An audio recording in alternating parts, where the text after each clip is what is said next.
नमस्कार सभी साथियों को। हिंदी साहित्य की क्लास में आप सभी का स्वागत करती हूँ, अभिनंदन करती हूँ। और आज के सत्र की परिचर्चा को शुरू करते हैं।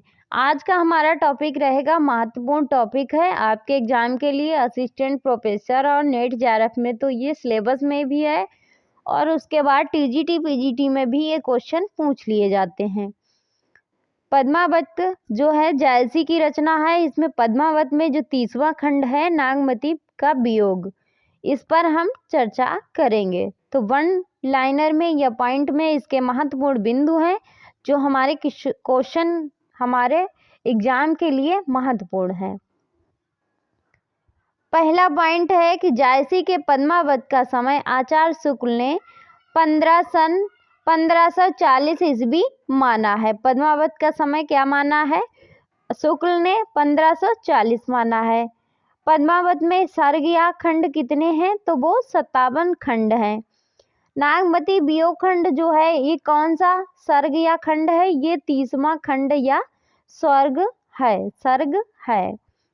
उसके बाद अगला पॉइंट हमारा है कि नागमती का वियोग इस पूरी कथा में तब प्रकट होता है जब उसके पति राजा रतनसेन पद्मावत के प्रेम में विह्वल होकर चित्तौड़ से सिंघलदीप चले जाते हैं और उन्हें गए पूरे 1 वर्ष हो जाते हैं। इस दौरान नागमती का वियोग 12 मासा में कैसे बढ़ता है जाता है, वह इस खंड में दिखाई पड़ता है या इसका व्याख्या जो है वो की जाती है। पद्मावत में जो है ऋतुओं में नागमती की वियोग की दशा का रूप जो बदलता एवं बढ़ता रहता है, किस तरह से उसे प्रकट किया गया है या लिखा गया है उसे भी देख लेते हैं। जैसे सभी ऋतुओं का क्रम से इस बार है कि आषाढ़ के महीने में किस तरह से है, सावन के महीने में किस तरह से है। तो आषाढ़ के महीने में जो पद्मावत की नागमती का जो वियोग है, चढ़ा आषाढ़ गगन घन गाजा।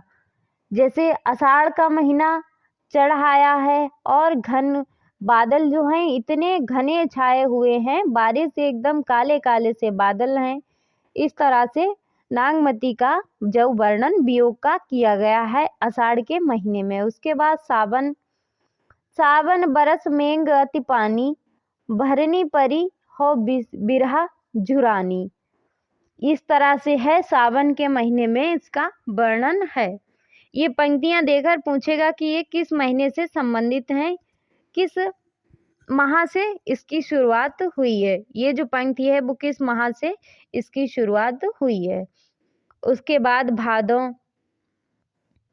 भादों का जो है, बरसे मेघा झकोरी झकोरी, मोर दुई नैन चुबे जस ओरी।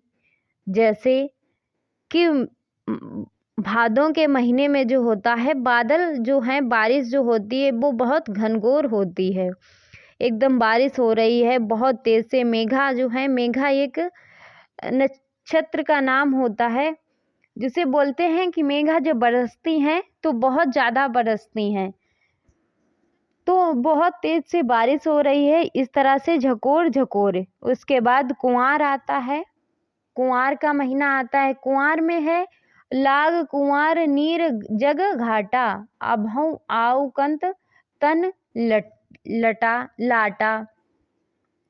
कि कुंवार में है, जैसे जैसे समय घटता जाता है कुंवार में वर्षा होनी कम हो जाती है। उसके बाद कार्तिक माह आता है, यानी कार्तिक, जिसमें दीपावली हमारी मनाई जाती है। कार्तिक शरद चंद उजियारी, जग शीतल हो बिरहे जारी। इस तरह से कार्तिक महीने का वर्णन है। उसके बाद आता है अघन।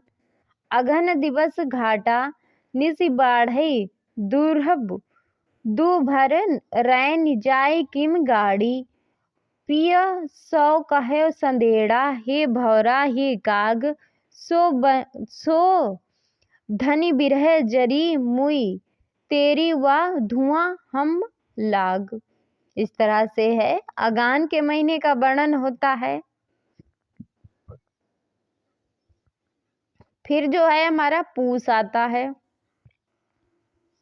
पूस का महीना, पूस जाड़ पूस जाड़ थर थर तन कापा, सरुज जाय लंका दिस चापा। पूस में जो है सर्दी बहुत ज़्यादा पड़ती है, तो जाड़े से शरीर जो है वो कांपता है। उसके बाद आता है माघ। लगे मांग परे अब पाला, बिरहा काल भय जड़ काला। नैन चुभई जस महाबट नीरू, तोय बिन अंग लाग सर नीरू। माघ के महीने में है जो पाला पड़ता है, ओस जो पाला पड़ता है वो एकदम से जम जाता है और ठंड इतनी पड़ती है कि अपने शरीर, हाथ और पैरों में इतने ज़्यादा लगता है कि एकदम से ये काम करना ही ऐसा लगता है बंद कर दिए हैं। उसके बाद आता है फाल्गुन। फागुन पवन झकोरा बहा, तरिबर झरई झरई बन ढाका। भई अनंत फूल फरी शाखा। इस तरह से फागुन का वर्णन होता है। उसके बाद आता है चैत्र का वर्णन। चैत या चैत्र। चैत्र तत्सम है, चैत तत्सम है। चैत बसंता होय धमारी, मोहि लिखे संसार उजारी।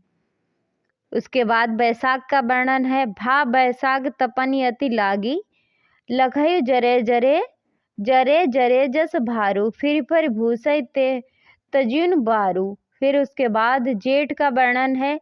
जेठ जरे लग जग चले लुआर, उड़ई बवंडर पाही अंगार। जेठ में जो है इतनी ज़्यादा गर्मी होती है, इतनी ज़्यादा धूप निकलती है। उसके बाद जो हवा जो चलती है वो इस तरह से गोल गोल एकदम से राउंड जैसा बनाकर उड़ती है, उसी को ही बवंडर बोलते हैं। इसके बाद कहानी में है जो कि इन महीनों में इसकी बिरहा दशा का जायसी लिखते हैं कि रोई गवाई 12 मासा, साहस साहस दुख एक एक सासा। दई कोयला भई कंत सनेहा, सनेह तोला मास रही नहीं देहे। इन्हीं सब वर्णों के आधार पर आचार्य रामचंद्र ने शुक्ल ने लिखा है कि नागमती का वियोग, नागमती का बिरहा वर्णन हिंदी साहित्य में एक अद्वितीय वस्तु है। क्या है? अद्वितीय वस्तु है। नागमती उपवनों के पेड़ों के नीचे रात भर रोती फिरती है। इस दशा में पशु पक्षी पेड़ पल्लव जो कुछ भी है सामने आता है उसे वह अपना दुखड़ा सुनाती हैं। वह पूर्ण दशा धन्य है जिसमें ये सब अपने संग लगते हैं और यह जान पड़ने लगता है कि इन्हें दुख सुनने से भी जी हल्का होगा। तो ये था हमारा नागमती वियोग खंड से हमारी कुछ महत्वपूर्ण पंक्तियां थी जो 12 मासों की रचित थी। इसमें जो है इसमें ज़्यादा कुछ महत्वपूर्ण नहीं है। ये महत्वपूर्ण है कि इसका समय क्या है, सर्ग कितने हैं, कौन सा सर्ग है, जो राजा हैं वो कहाँ से कहाँ जाते हैं, यही सब है। उसके बाद जो महत्वपूर्ण है वो है हमारी पंक्तियाँ। पंक्तियाँ जो महत्वपूर्ण क्यों हैं? क्योंकि किसी भी पंक्ति को रखे हमसे पूछा जा सकता है कि ये किस महीने से संबंधित हैं। तो आज के शस्त्र को अब यहीं पे समाप्त करते हैं। मिलते हैं अगले शस्त्र में, तब तक के लिए जय हिंद। और वीडियो को लाइक शेयर और चैनल को सब्सक्राइब जरूर करें।